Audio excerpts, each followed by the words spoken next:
Donald Trump and Kamala Harris are all set to meet tonight in Philadelphia for their first and possibly only debate. And while there's still a lot we don't know about what's going to happen during the debate, Kamala made an announcement that she's invited two surprise guests to tonight's debate. And I'm willing to bet that when Donald Trump found out who these two people were, there was ketchup all over the wall. I'll tell you all about it coming right up. You have to remember that most people are not familiar with Kamala Harris. The vice president plays second fiddle to the president. So Joe Biden has taken the spotlight for the last 3.5 years, and Kamala Harris has just been there as a member of the administration to support him. But that's normal. So tonight is Kamala Harris's moment to introduce herself to the nation, shall we say, and tell the people about her values and what policy initiatives she would pursue to improve their lives.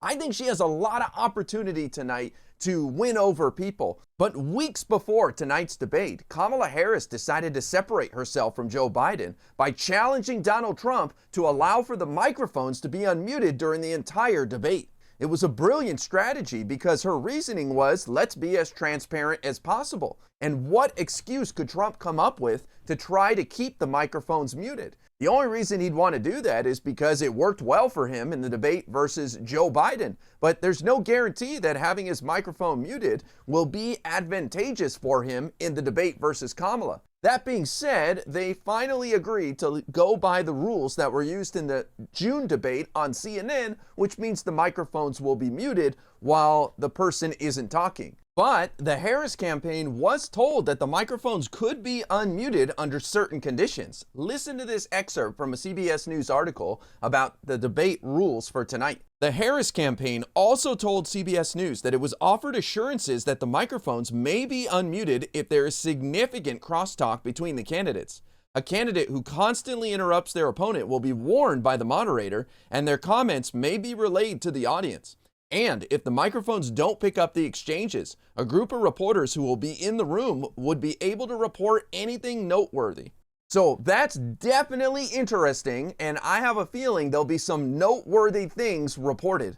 Even though the press will be allowed in the room while the two candidates are debating, there won't be a live audience. However, both candidates are able to invite guests to be available to the press during the debate. And that's where Kamala has decided to strike Trump one more time before tonight's debate. Kamala has invited two unusual guests as her campaign continues to try to woo Republican voters and just rank and file moderates, independents who are fed up with Trump and are looking for an opening with her campaign to be able to get behind her. And that's why Kamala has invited two former Trump officials to be her guests tonight to speak to the press and put a face on her campaign. That is former Trump White House Communications Director Anthony Scaramucci and former Trump National Security official Olivia Troy.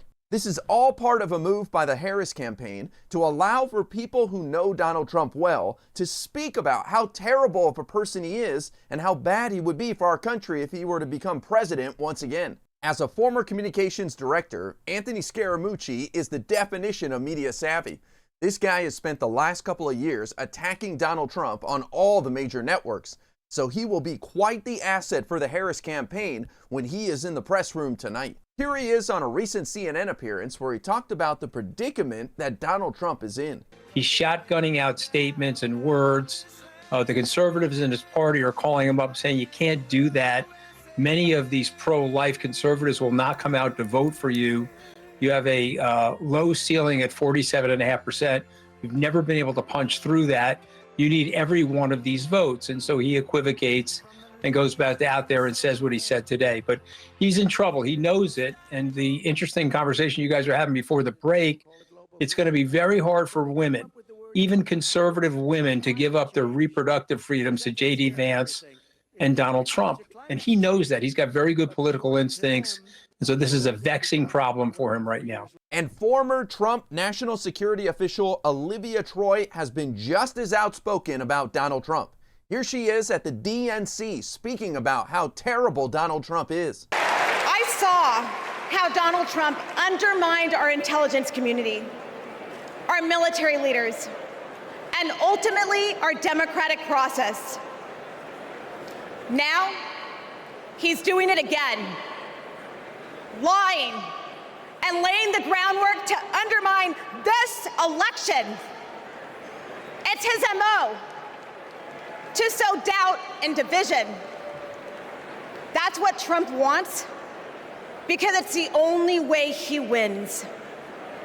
And that's what our foreign adversaries want because it's the only way they win.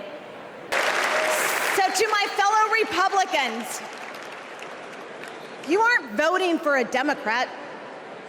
You're voting for democracy.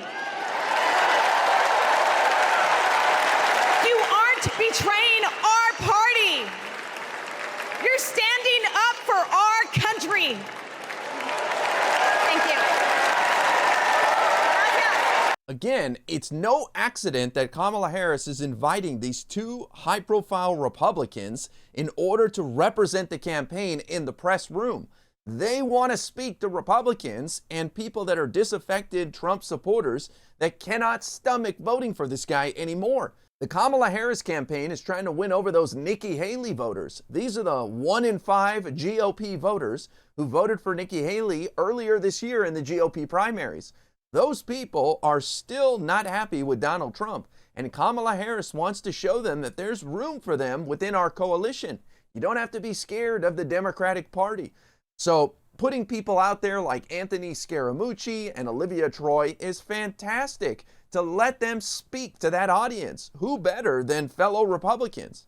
And by the way, Gavin Newsom, governor of California, will also be there tonight speaking on behalf of the Kamala Harris campaign. And he's one of the best surrogates for Kamala's campaign. He's a real fighter, and he knows how to deal with the press as well. So we've got an all-star lineup of people to speak to the press tonight on Kamala's behalf. It's going to be an exciting night. Kamala has a great opportunity to show the American people who she is and how she would deal with someone like Donald Trump. I think she's going to do great, and I can't wait to tune in and see all of America's reaction afterwards.